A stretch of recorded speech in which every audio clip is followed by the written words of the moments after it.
make sure you take that journal and put it in your bag. Apparently we're trying to get rid of those. Sorry, no, share them and make sure you read about green conservatism. I'm Ben Caldecott. I'm going to be chairing this session on the real cost of net zero and how to finance it. And we're going to address a number of actually quite thorny questions. How much will net zero really cost? How are we going to finance the necessary investments to get there? How are we going to share the costs and benefits across the economy? Some pretty important questions. And we're joined by a fantastic panel. And we're going to hear first from Richard Graham, who's MP for Gloucester. He's also the Prime Minister's Trade Envoy to ASEAN, Indonesia, Malaysia, and the Philippines, and Chairman of the APPGs for China and Indonesia.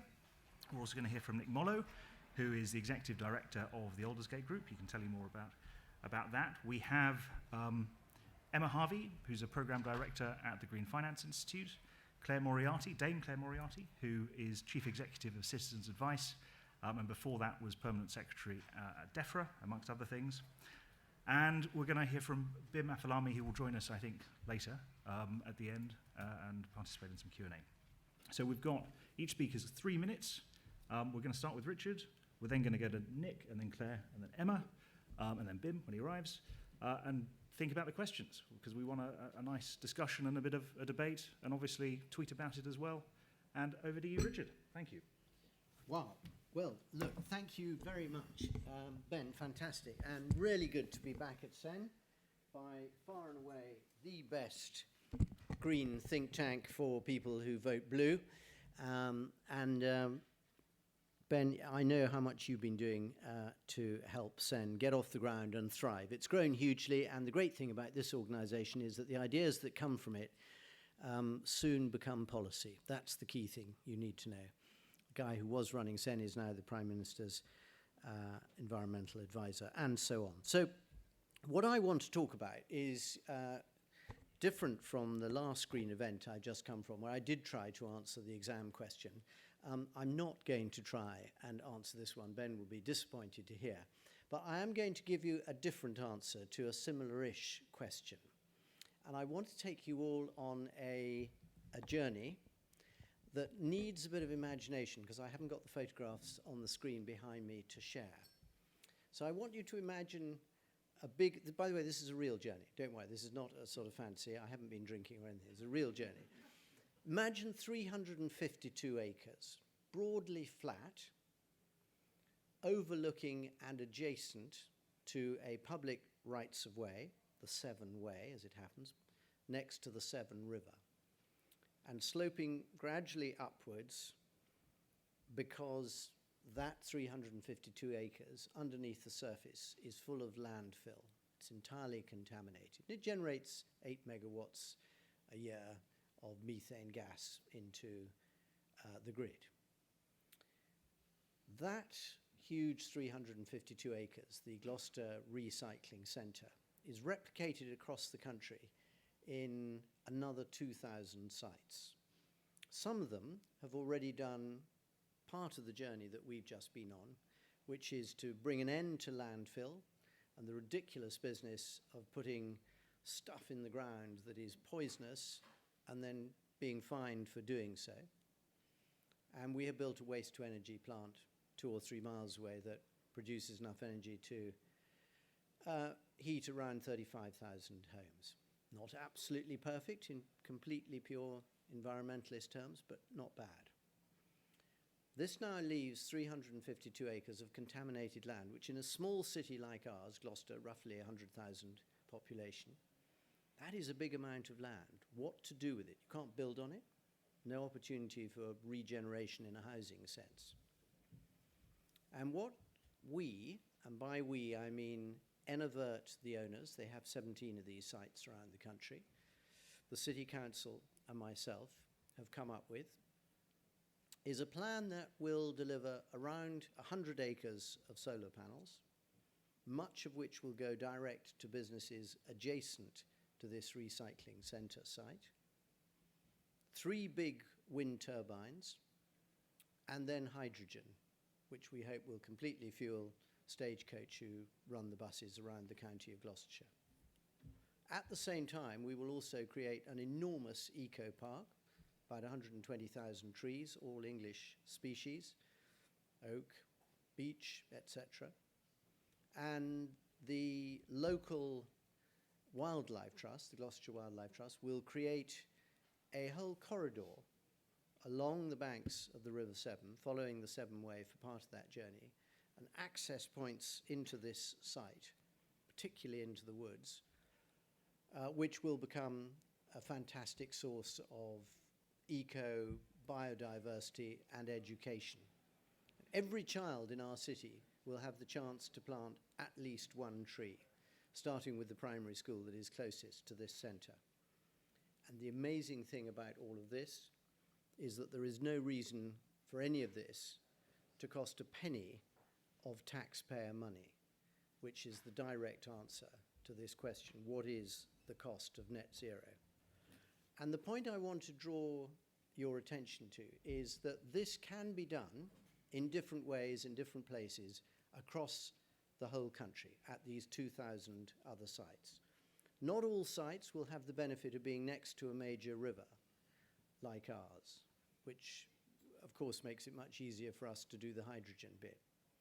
Not all of them will have the opportunity that we have of being both in a city, but actually this particular site not being overlooked by a single other home in the city. It can be seen from the other side of the river in the Forest of Dean, but largely don't worry about that. So in terms of the impact, the visual impact for people living there of the three giant wind turbines, I think that will be somewhere between modest and zero. And not every one of these sites will be close to significant businesses. We just happen to have a business park very close by. And there is no doubt that under the current pricing schemes, from the operator of the site point of view, they will only really make money out of the solar by being able to sell directly to the customer. If they were putting it into the grid, it would all be much more marginal cost. And therefore they can afford to go ahead with a much bigger solar operation than they would otherwise have been doing if it was going to be financed out of cash flow. So there are one or two technical caveats about this. But in principle, this concept of turning a landfill site into a massive green energy and eco park is something that we could and should be doing across the country on a local basis. And all it really needs is the leadership of the idea in the beginning, which I think I cribbed from someone, an officer, a retiring officer in the city council, the responsiveness of the business that owns this site, who were, of course, getting paid a huge amount of money for their landfill and needed a revenue substitute, and the support of the local council, who, of course, have planning control. And then lastly, the businesses nearby, who see the huge benefit of being able to be completely sourced from local green energy. And at the end of all this is the proposition which I hope we will be able to demonstrate, which is to make Gloucester Britain's greenest small city. And that same ambition can be shared across the country. It doesn't actually matter what the political flavour of the council or even the MP is. What matters is the ability to think of what we can use this incredible asset of so much land for in a world where we know we have to be much greener and much more sustainable. And then the joy of it is not having to ask the government for any money at all. I mean, indirectly there will be all sorts of pricing systems, no doubt, around all these renewables. But it's not a specific ask of mine as a constituency MP to the Levelling Up Fund or the Growth Fund or anything else. So that's the image that I hope, without the benefit of these slides, I've been able to share with you. I'm now going to pass back to Ben. Thank you very much. Thank you, Richard. And a very vivid image that was too, and something that we need many more, thousands of those if we're going to deliver net zero. Nick, over to you. Thank you very much. And I'll follow Richard's leadership and stand up. Hello everyone, so I'm Nick Molho, the Executive Director of the Aldersgate Group. For those of you who don't know us very well, we're basically a cross-economy business organisation looking at how we can tackle some of today's big environmental challenges like climate change, but critically in a way that can also deliver economic benefits to the UK. So I thought I'd make 2 points today. The first one is around the business attitude towards the net zero target and the net zero transition, and then a point around the scale of investment that we're looking at and the split between private investment and public investment. So started with a business approach. We have around 60 member organizations coming from all parts of the economy. And what we're seeing across our membership, but also across the business community way beyond our membership, is the amount of businesses taking on net zero targets. From a business perspective, the net zero transition is not just an upfront cost, which has been a big focus of the media debate in recent months. It's also an investment that can deliver returns in terms of cost reductions, technological improvements, supply chain growth, export opportunity, job creation across the country, and so on. Now, with that in mind, I'll give you 3 examples of some of our businesses who've recently taken on net zero target. Last week, you may have seen that Tesco went live with a commitment to become a net zero emissions business across their entire supply chain by 2050. When you look at how global and complex the Tesco supply chain is, the wide range of commodities they sell, that is a huge commitment. In the construction sector, another very energy intensive sector, Wilmer Dixon took on a target to deliver all of their buildings to a degree of net zero operational carbon by 2030. So in other words, all the buildings they build by 2030 will not emit any carbon. Now they've gone further than that. They've now taken on a target to ensure that all of their buildings are built with net zero embodied carbon. That means that the cement, the steel, the glass that goes in it will not emit any carbon. It will have been produced in a carbon neutral way. And looking at another energy intensive sector, cement, Cemex also has a net zero target for its cement production. So you're seeing a wide range of different sectors beyond just energy, which is often where the sort of public focus is at, taking on ambitious net zero targets. And in practice, what are those businesses doing? They're changing their production methods. They are investing in renewables on a huge scale, whether that's on-site investment or it's through long-term contracts. They're decarbonizing their fleets. I mean, you're seeing a lot of work being done by the likes of BT on that, who have the largest fleet in the country. They are also doing a big review of their procurement policies. They have such complex supply chains to decarbonize. Procurement is one of the most powerful tools that they can use to get to bring their supply chains, including their SME suppliers, with them on that journey and give them support for their approach to procurement.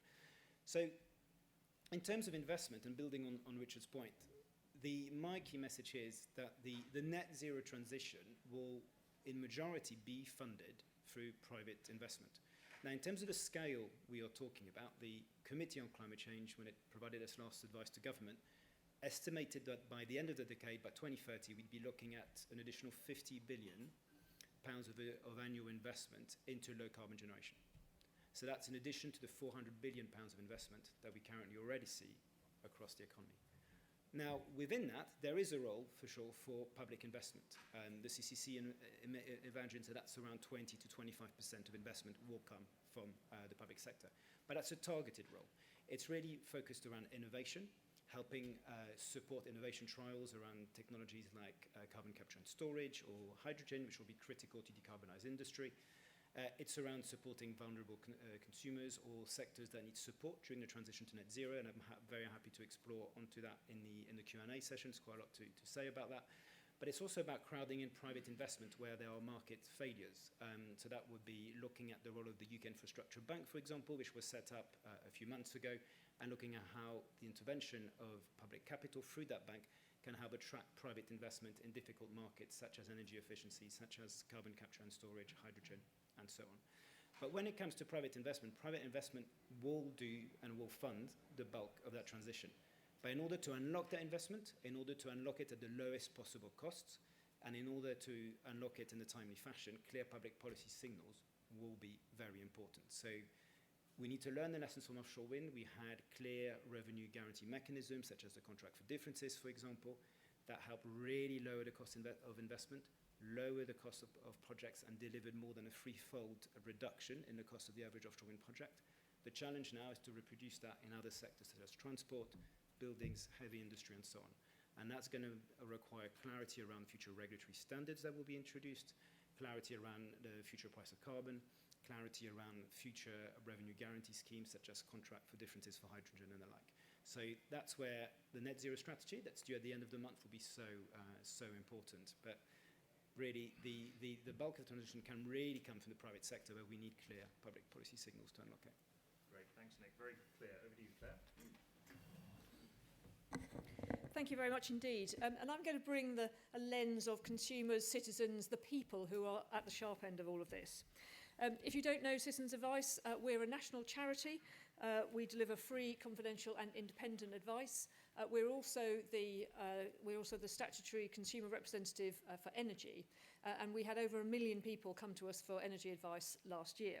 So we've got a lot of insight into what people are concerned about. At the moment, unsurprisingly, it's very much focused on the energy crisis. We have tens of thousands of people visiting the energy pages on our website, concerned about failing suppliers and increased costs. We know that almost everyone is going to be affected by that. Our research tells us a third of all the people asked were concerned about how they were going to pay their energy bills. And we know that where a supplier fails, that's going to put about £30 a month on people's energy costs. But we also know that people on low incomes are going to find themselves squeezed the most. And our frontline advisors are telling us that they're really worried about the hardship that people are going to be experiencing this winter. People who are going to face choices between heating and eating, who are going to be using hot water bottles to try and keep warm, even people who will be turning off fridges and freezers in order to save a bit of energy. So that's the backdrop against which we're looking at this important transition to net zero. We know that there are issues in the energy market. We know that people on low incomes, people in fuel poverty, people in the private rented sector, without digital skills are missing out on opportunities that are available to other people. And these are precisely the groups who really need to benefit from the better prices and warmer homes that net zero has the capacity to offer. So as we think about this transition to net zero, it's really important that we are trying to address and not compound the issues that already exist with these particular groups in the sector. Nick mentioned upfront costs as being only part of the story, and yes, absolutely, they're only part of the story. And there are some parts of the net zero transition where upfront costs are compensated relatively quickly by lower operating costs. There are other areas where the upfront cost doesn't translate naturally into lower operating costs.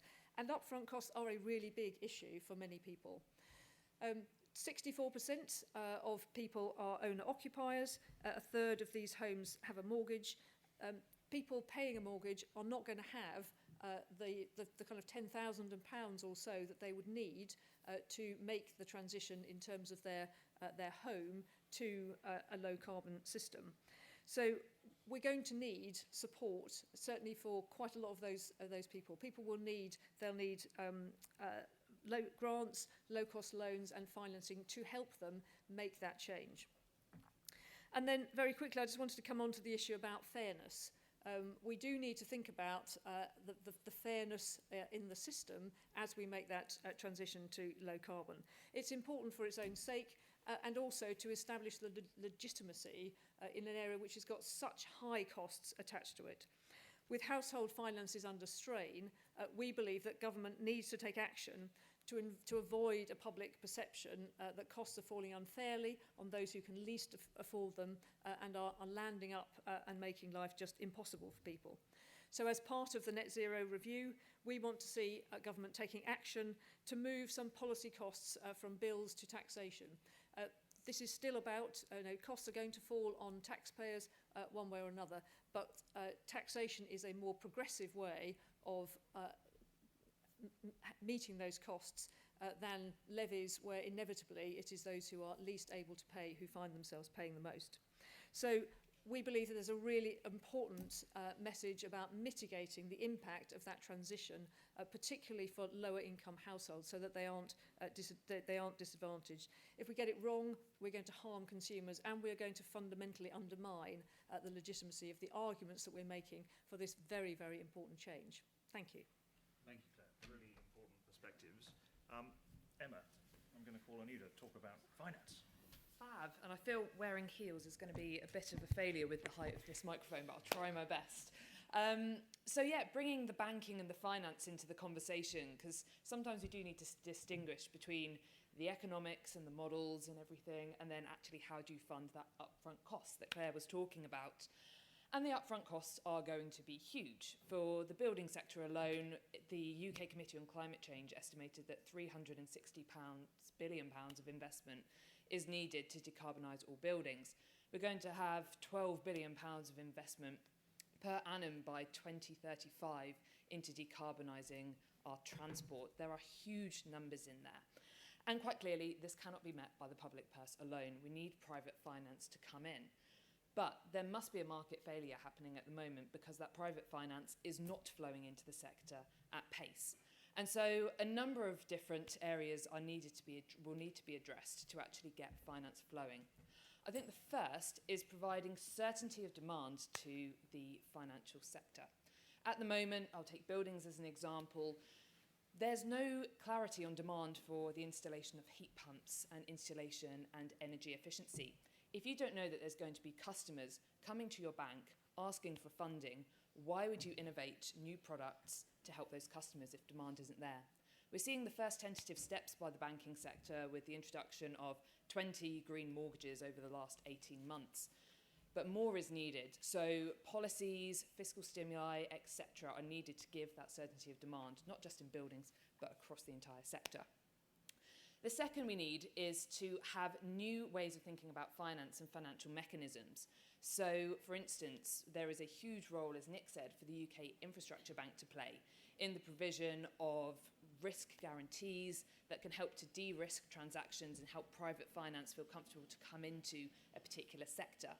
There are things such as low-cost loans, such as we've seen the KfW in Germany offer, where the government provides low-cost funding to financial institutions, which is then on-lent to customers at 0% rates. And there's cornerstone investment, which we saw be so successful at helping set up the UK's offshore wind sector, which, as I think all of us know, is a huge success story and is being replicated across the globe.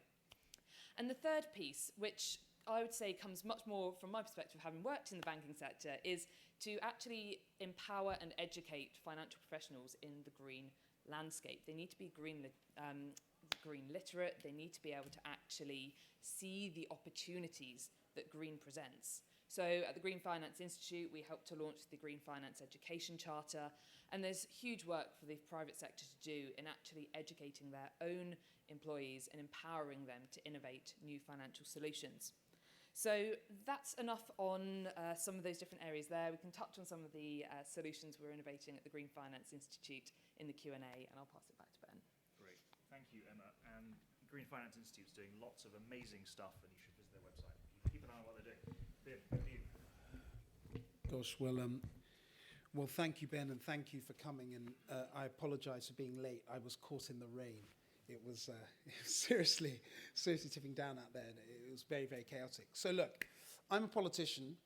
This is a political conference, and I'm going to talk about the politics of this.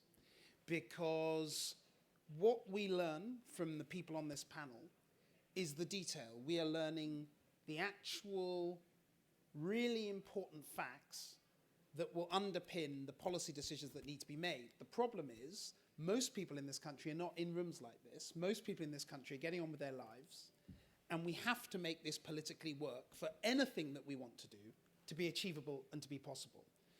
I start from the position of thinking that if there are significant numbers of people who are out of pocket as a result of government policy on the net zero agenda, it will fail. And I think we need to start from that premise. Now, I'm as guilty as anybody. Look, I used to be an M&A lawyer and a banker, and so, look, I love private finance. I love the markets. I think that private finance is what we need, and I've learned from people on this panel before. I've heard and listened, read the stuff that Ben's written as well on this subject. But private finance only does part of this job. And one of the things that politicians, and I'm sure if you've been here for a bit of time, you've seen, just umpteen panels the last couple of days on net zero and finance and the environment. It's basically either the environment or levelling up. That's it, right?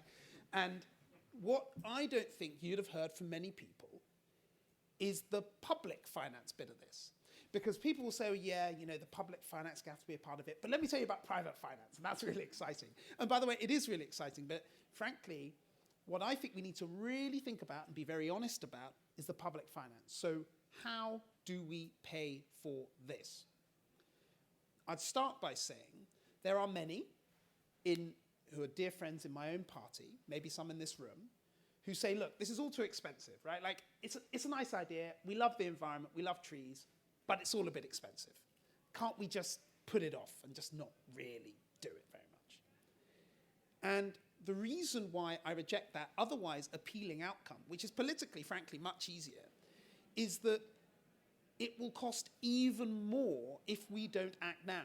You know, you fast forward 10, 15 years from now, and at some point, dare I say it, the Conservative Party is not going to be in charge, and there may be people who maybe are more relaxed about more coercive attitudes to changing towards this agenda, and they will say, well, listen, we didn't want to do it, but it's your fault, because you didn't act when you needed to act, and actually the disruption in 10, 15 years' time, if we don't act now, is much more expensive, much more onerous than what we have to do today. And when people talk about these big numbers, the numbers are big, you know, I mean, God knows how many billion, but it is over a very long period of time.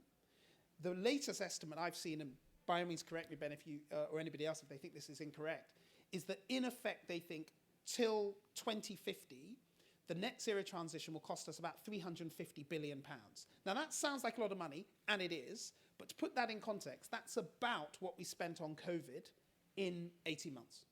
So I'm not saying we should we should be easy about how we spend taxpayers' money, but what I'm saying is you spread that out over 20 years, something that gives a lot of benefit to a lot of people that can have a lasting impact, it is an amount of money I think we can afford to finance. Now, how do we do that? Two principal ways. In local terms, I think we need to be giving local authorities much more authority, much more support to levy more taxes locally in this area. What does that look like? It's things like landfill taxes. It's taxes that can directly be taken from carbon-intensive or what you might describe as sort of bad carbon-intensive behaviours, shifting behaviour, therefore, away from that to greener behaviours. Because if you do that, not only will you raise money that can be spent locally, but you will get people and councils and businesses in different areas to do the right things. And so they're the sort of things we need to do. And by the way, those taxes are going to have to go up and they're going to have to be raised. And we better be honest about that now. Now, the second thing, so that's at a local level, and I think council tax precept may be part of that. I think that, as I say, landfill tax is a particularly good one because we've already got it, but there may be other things that we can do. In national level, how's this going to work? A couple of key areas. On fuel, whether it be for cars or for flights, we need to be taxing the more heavily carbon-intensive fuels and making cheaper the low-carbon fuels, thereby helping to facilitate a shift and also raising money in the short term. It's, by the way, this is a policy instrument that we've done when it comes to public health. It's what we did with smoking. It's what we do, or at least we claim we try and do with booze, though I think that's more just of a revenue raiser. This is something that we know how to do. It will have the benefit of helping the private sector accelerate that transition to cleaner net zero. And just to take on a point that the lady from the Citizens Advice made about maybe moving away from energy bills towards taxation, which, you know, it's not the first time I've heard it at this conference. Many people may think that is fairer, and in some respects it is fairer. But you've got to retain a link between what's on your energy bill and how carbon intensive it is and what tax you pay. Because if you take it all off energy and you put it all in general taxation, you will actually, by delinking that, a lot of people won't realize that they're paying it, and they'll just say, my taxes are going up and I don't see what that goes towards. And you're not providing those direct incentives for businesses and individuals to shift to low carbon future. So for me, that's absolutely key. And the last thing I would say, and just to take on from the point made by my colleague to my right, in her point about finance and how low-cost loans can help effectively finance the transition. You know, often people bang on about green finance. I mean, who in this room, when they hear green finance, thinks, what on earth is that, right? I mean, it doesn't really make any sense. What green finance means for me, and what I think it means for individuals and businesses, is providing cheap or 0% capital that you don't currently have in order that you can afford to move to a zero carbon future. That's what that means. And we need to be doing that on steroids. We can do it right now. The government issues so many gilts. We can do this today. And if we did that in the way that KfW or using another mechanism, what we would do is by de-risking that for individuals and businesses, that would really accelerate us along this journey. But before I finish, I should say private finance is key. But we mustn't forget about the public financing bit, because I think your politicians will do you a disservice if they don't explain to you that public finance is the tricky end of this, not the easy bit. Great, thank you, Bim. Excellent comments. And time for questions. We've got about half an hour for some discussion. I think we should spend a bit of it talking about public finance and some of those challenging questions that Bim raised. And whilst you're thinking about questions you could ask, I'm going to ask Emma to respond to Bim's challenge about green finance. So what is it? So you do make a good point around saying green finance is around providing affordable capital so that people can achieve their net zero outcomes. I would say it goes slightly broader than that, because it can sometimes be around, not to try and use all the finance lingo, but trying to structure products that actually address the barrier that someone faces to decarbonising their life. So I'll always take properties because I focus on the built environment. One of the biggest barriers to people retrofitting their home is the perceived extremely long payback period on some energy efficiency measures. That's why in the United States we've seen something called PACE finance be very successful, where the funding is linked to the property instead of the property owner. So if you move home, you're not going to have to continue repaying financing for some energy efficiency measures that you're no longer benefiting from. Whoever lives in that property and is benefiting from the energy efficiency measures is the one who is paying back that financing. Now that's quite a smart way of thinking, going right to doing the granular thinking around what the barrier is to somebody decarbonising, and then using finance to overcome it. The other piece I'll say though is absolutely, public finance is vital. Public finance can play a critical role at crowding in private finance and making the start of the market really affordable for private financial institutions to get involved, as we saw with the offshore wind sector.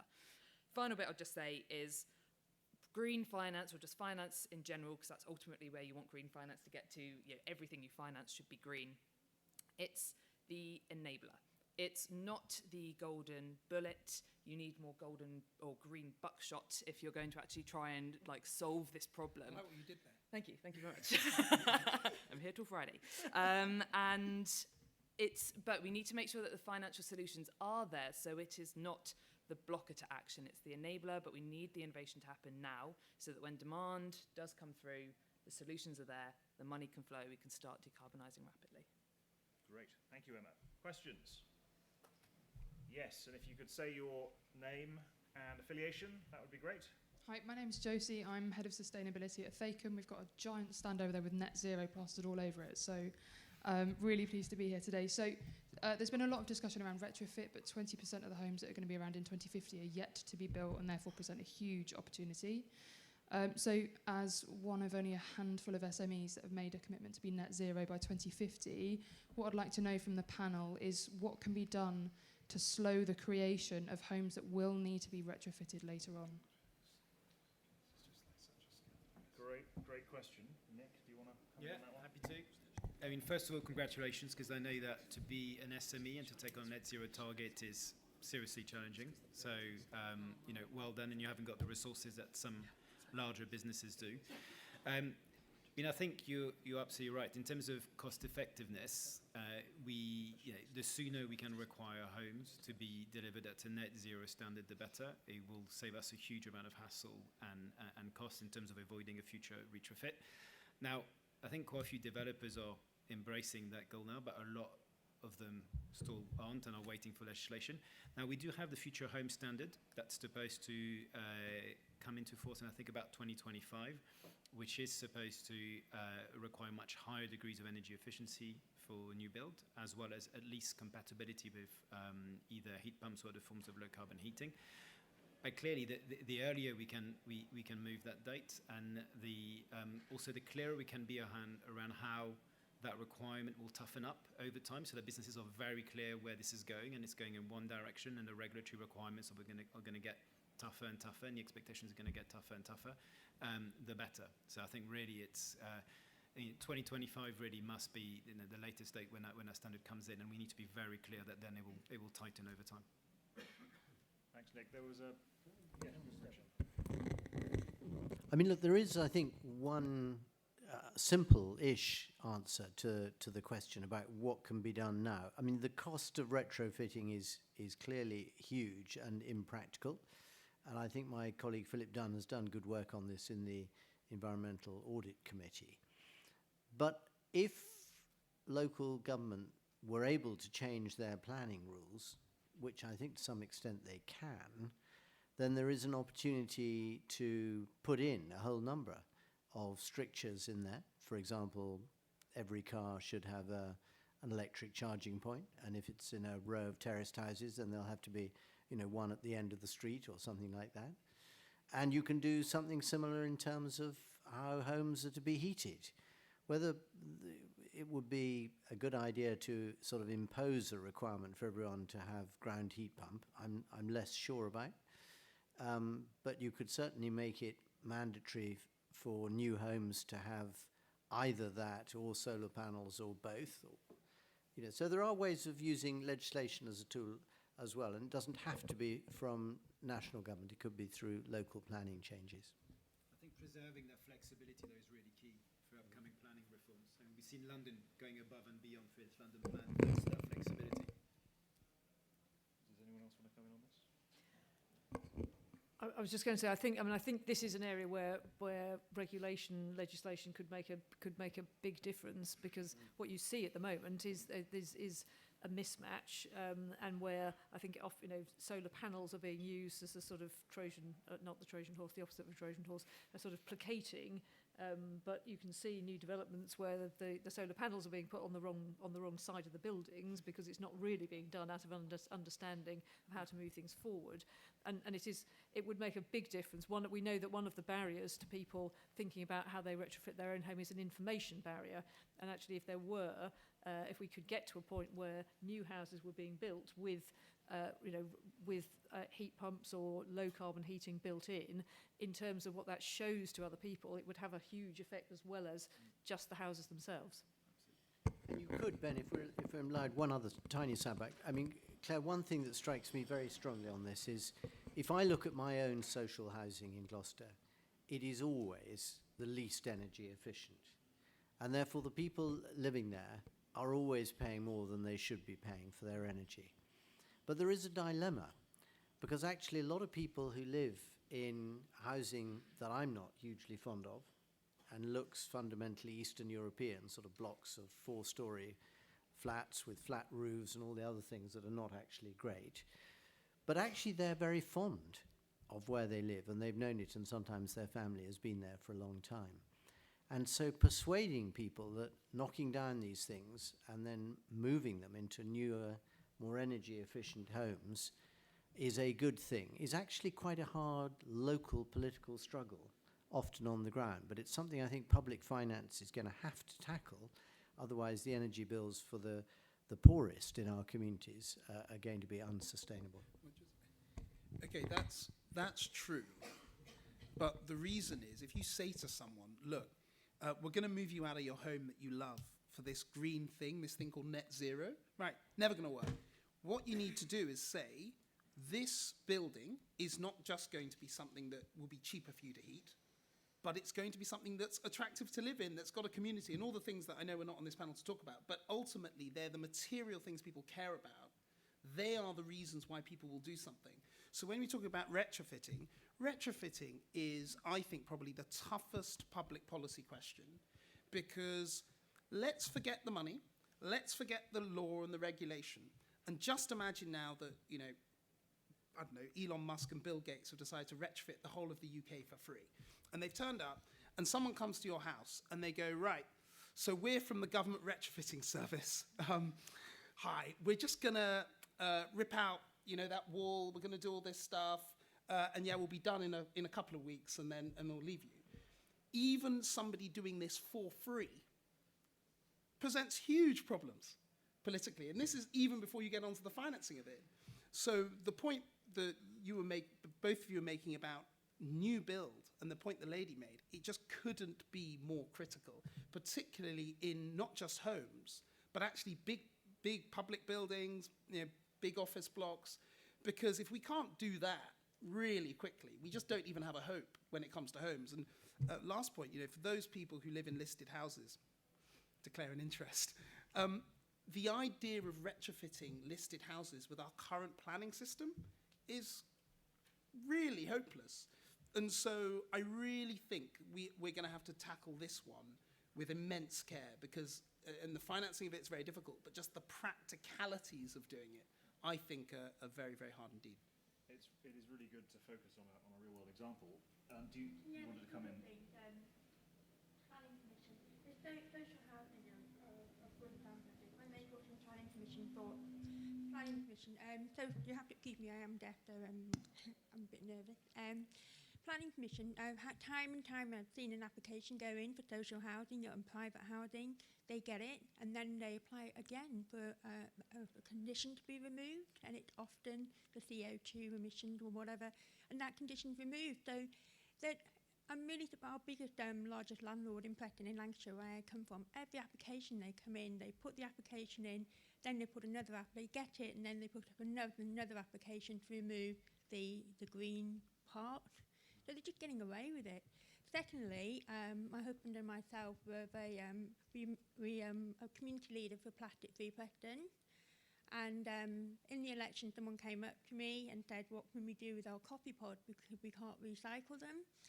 I did a bit of research and I found a company called Podback. I don't know whether any of you have heard of it. It's a private company.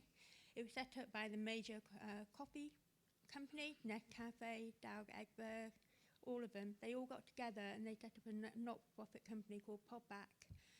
They started off in Derbyshire and I think in Cheltenham, and hopefully we're going to get the whole of Lancashire. I had a meeting with Lancashire County Council, Preston City Council, myself, and Podback and Recycling Live. And in November, Lancashire County Council are having a meeting about doing curbside collection of coffee pods and also plastic food wrapping. And this is private money again. It won't cost Lancashire County Council any money because the private companies are paying for the vehicles and for the everything. All the council has to do is provide, the manpower basically, and that is private money working with taxpayers' money. And I'm a great believer in that. Can I just come in on point in that? I think that really shows the power of place-based solutions and working closely with local authorities. We've seen it be very successful in places like Bristol, with Bristol City Leap, with Leeds, and be remiss not to mention that last month the Green Finance Institute, in collaboration with Abundance Investments and UK 100 and Innovate UK, launched a campaign to encourage local authorities to issue what are called local climate bonds.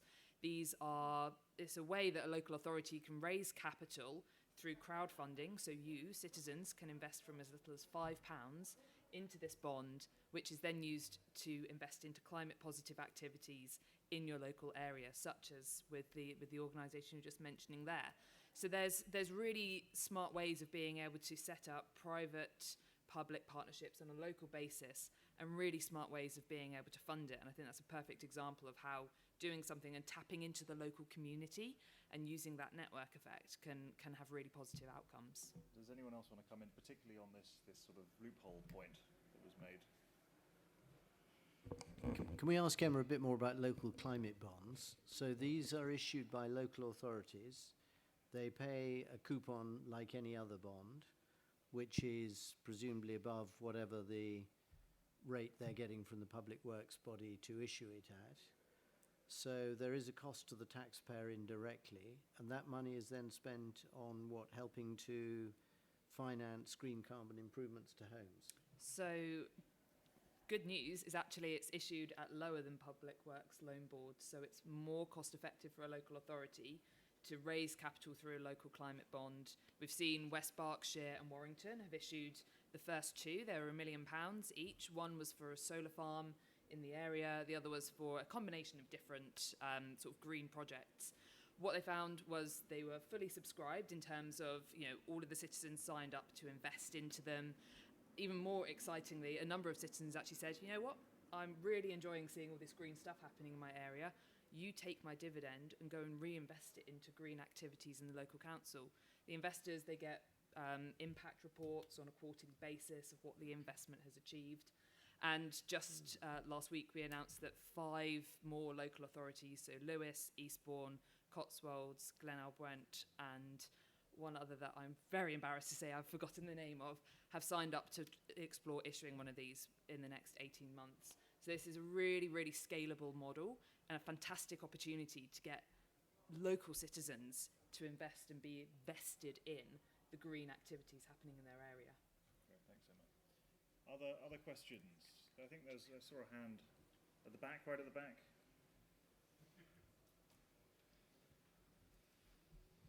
Thank you.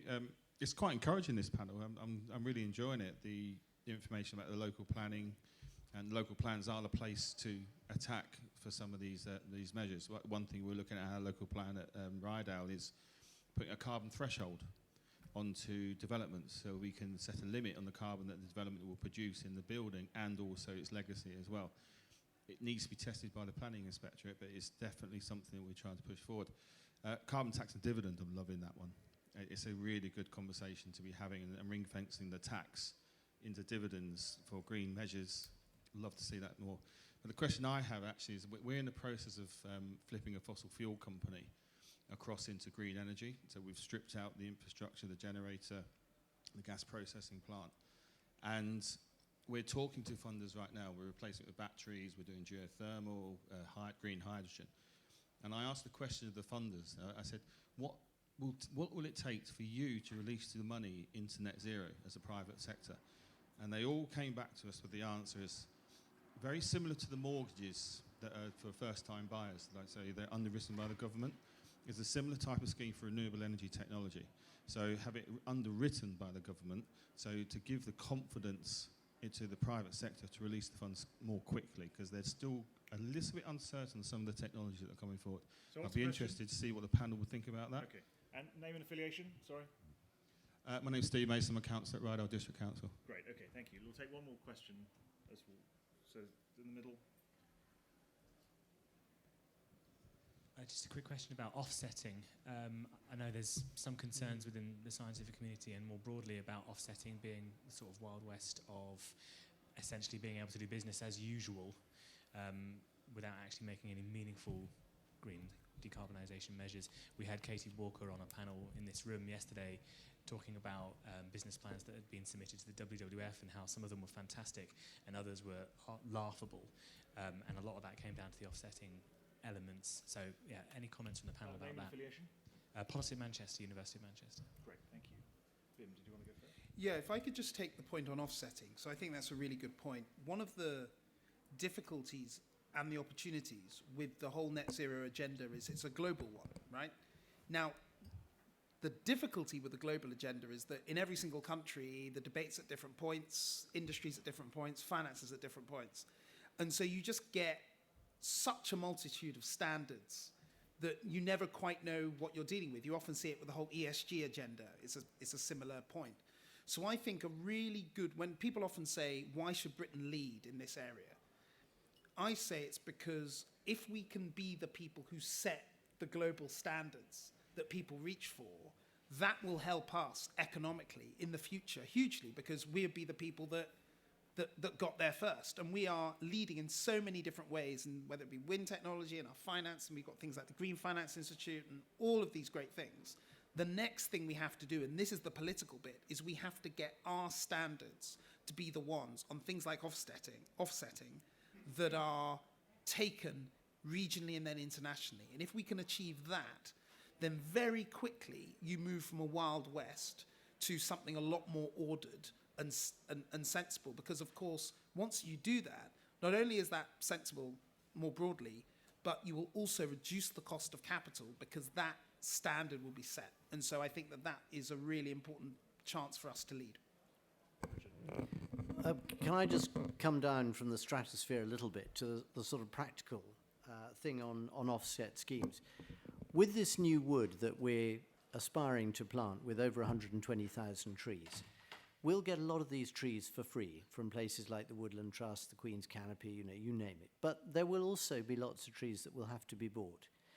And I think the opportunity for individuals who may have decided to go for their long-awaited anniversary holiday somewhere in the Mediterranean or anywhere else, school trips, hockey trips abroad or whatever, there will be fantastic opportunities for them to offset their carbon by buying the trees that will go into this new wood. And if it, as I think it will be, very successful, then I think we will be able to inspire whole numbers of other civic groups, all the Rotary clubs, all those sorts of entities will also do huge amounts of offsetting schemes.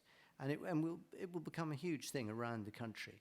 And we'll see many new woods and arboretums planted on the back of this. So it doesn't all have to be at the sort of big corporate level and sort of greenwashing or whatever the phrase is. I'm sure that goes on. But I think at a local level, it could be much more inspirational in terms of contributing to a huge new wood and later forest. Okay. Other questions? Didn't really answer the chap at the back's thing. Sorry, Nick. Well, I was just conscious we didn't answer yeah, so I think, I mean, broadly speaking, I think that the point you highlighted on, difficulty obtaining finance when technology is a bit new. I mean, I think that's basically an issue we're having across the economy. So outside of some well-defined technologies in the power sector, onshore wind, solar, offshore wind, and to a degree now the transition of electric vehicles, across most of the sectors of the economy, we have the solutions to get to net zero, but some of them are still emerging. The technologies have not been tested at scale. So that's where clear regulations in terms that give you a sense that that market will grow, or clear fiscal incentives, or a change in procurement policy that again sends you a clear market signal is going to be needed to mainstream some of those technologies and then reassure private funders to actually let the finance flow and let it critically flow at the lowest possible cost. That's really where the net zero strategy that's due at the end of this month, I think, is going to be so important. And I think what we expect from it as a business group is that it will provide some kind of clear policy timeline on a sector-by-sector basis so that all sectors of the economy understand what key interventions will be made to help them accelerate their move to net zero and get finance at more affordable costs and in a more readily fashion. So I think that's the key point. Just briefly on the offsetting issue, which I thought was a very good question. I think that my observations on it, but first of all, be that whether or not you use offsets depends on which sector you're in. So some of our members in the power sector don't need offsets and shouldn't have offsets in their net zero strategy because they've made the shift to renewables already. On the other hand, some of our members in more energy-intensive sectors and sectors that are harder to decarbonize, like cement, so we've got companies like Cemex, for example, who are in a membership, already offer a zero-carbon cement, but that cement, in order to be zero-carbon, has to have a degree of offsets built into it. But by 2045, the ambition is to have a completely net zero cement product that they can put in the market, which won't require offsets, but they need time to get there. So I think it's where you are, what part of the economy you're in, does have an impact on whether or not you should be using offsets.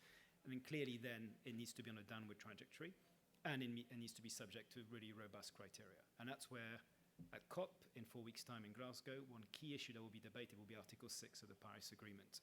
What we're lacking at the moment, and that's undermining the credibility of the international offset market, are clear rules for what qualifies as a credible or not a credible emission reduction offset project. And we really need to crack the rules for that globally so we can have a globally verified and credible carbon offset market. And I would encourage you to read the Oxford Offsetting Principles if you want to find out more. That was going to be my next sentence. I had a couple of questions here. Do you want to go first? We'll take it back to two.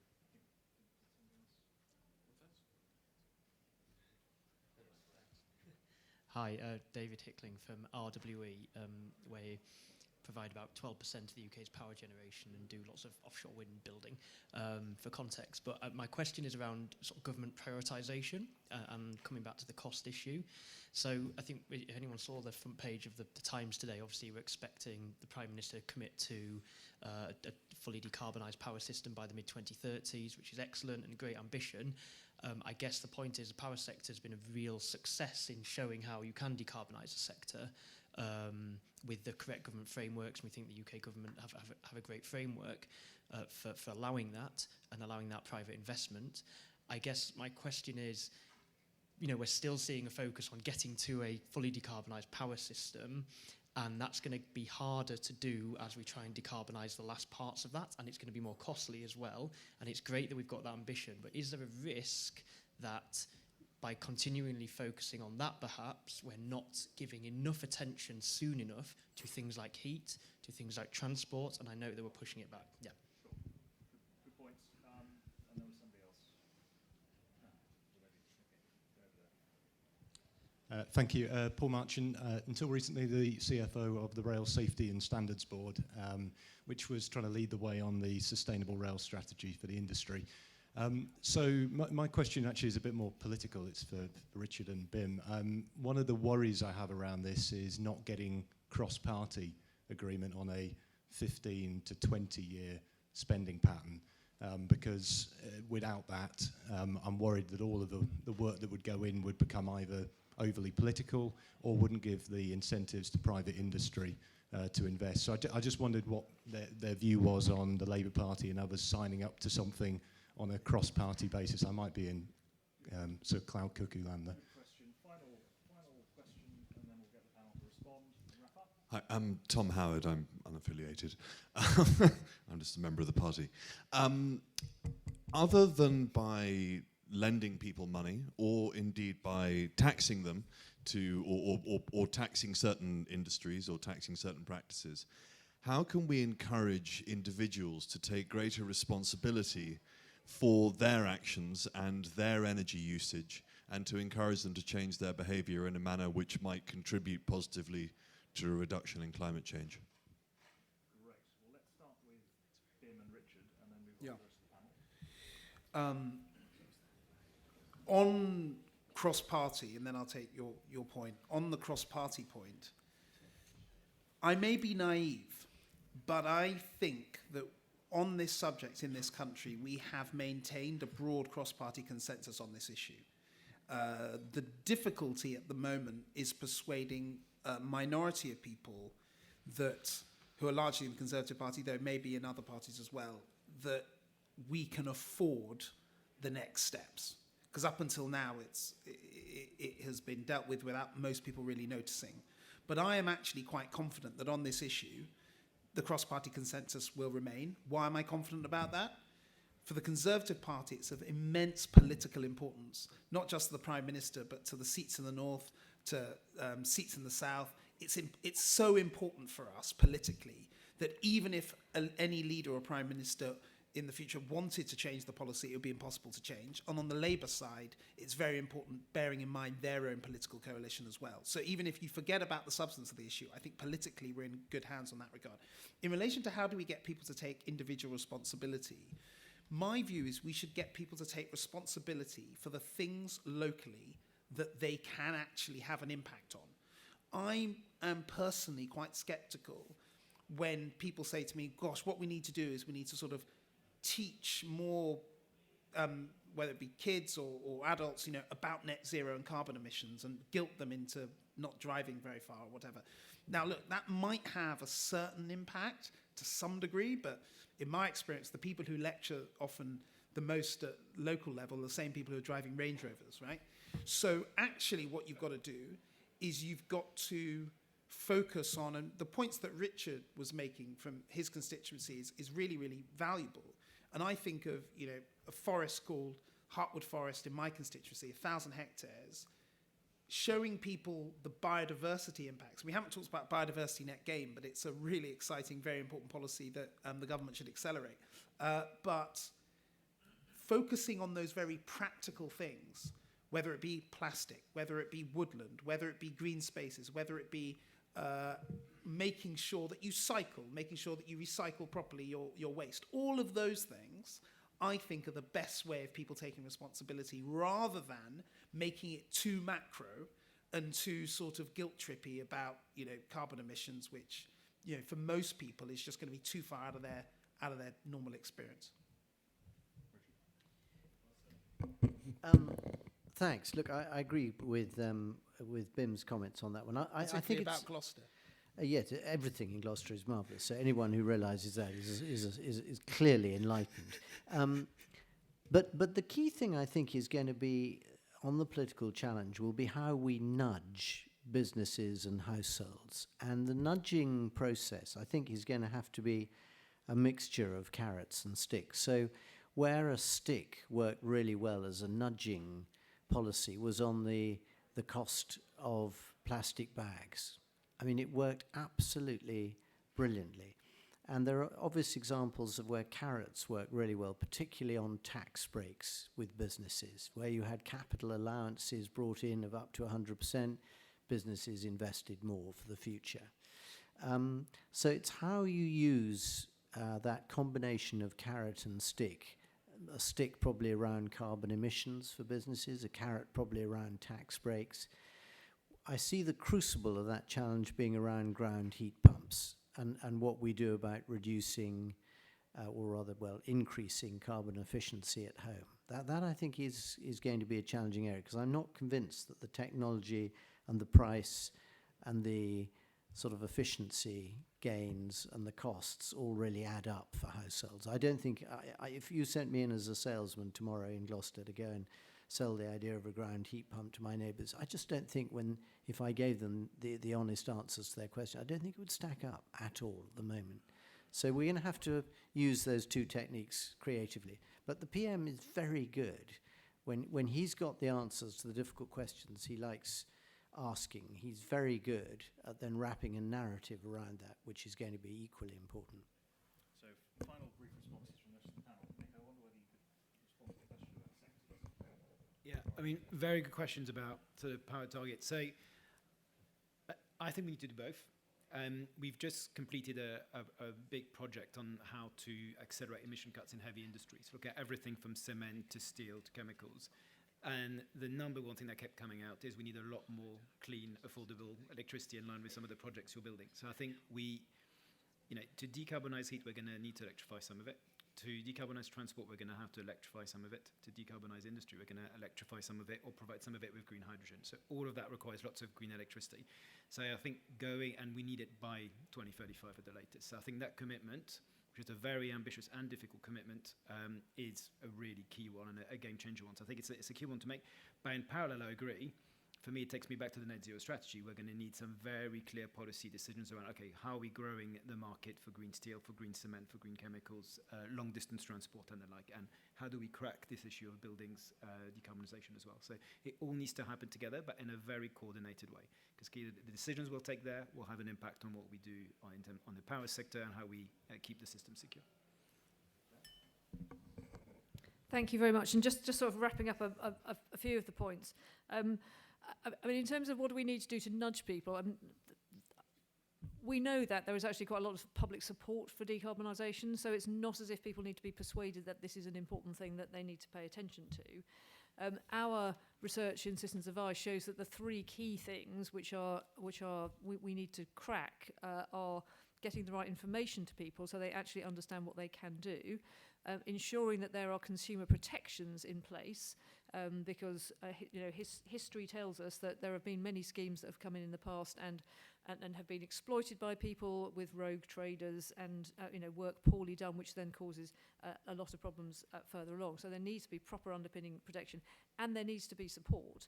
You come back to the topic around how is this paid for, and the remarks I made at the beginning. We are going to need to support people who can't otherwise pay for the things that they want to do. Just picking up Bim's point about levies and taxes, I mean, market signals and linking costs to things where you can see that relationship is really important, but sending market signals to people who have no financial capacity to respond to them is not actually going to get us anywhere.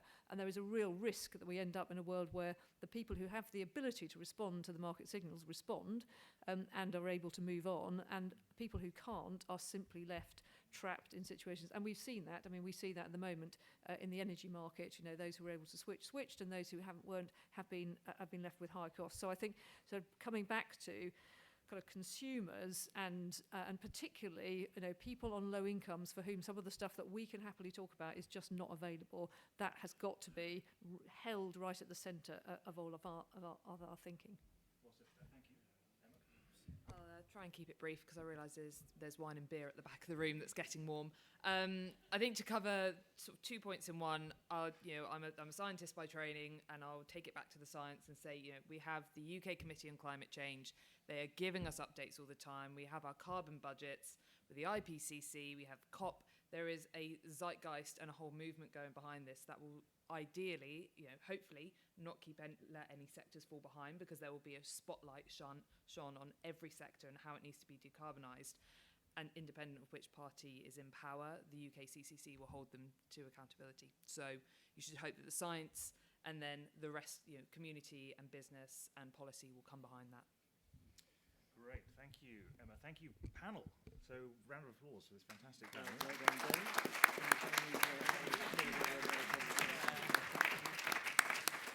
So really great discussion. Now, just quickly to say, the next thing here is the pub quiz with Stanley Johnson as quizmaster.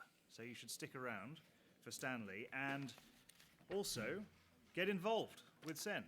Their QR codes with details of how to do that. And the councillors network as well, in particular, in terms of sharing what's going on at a local level, some of the stories, learning from each other, really important. Thanks again.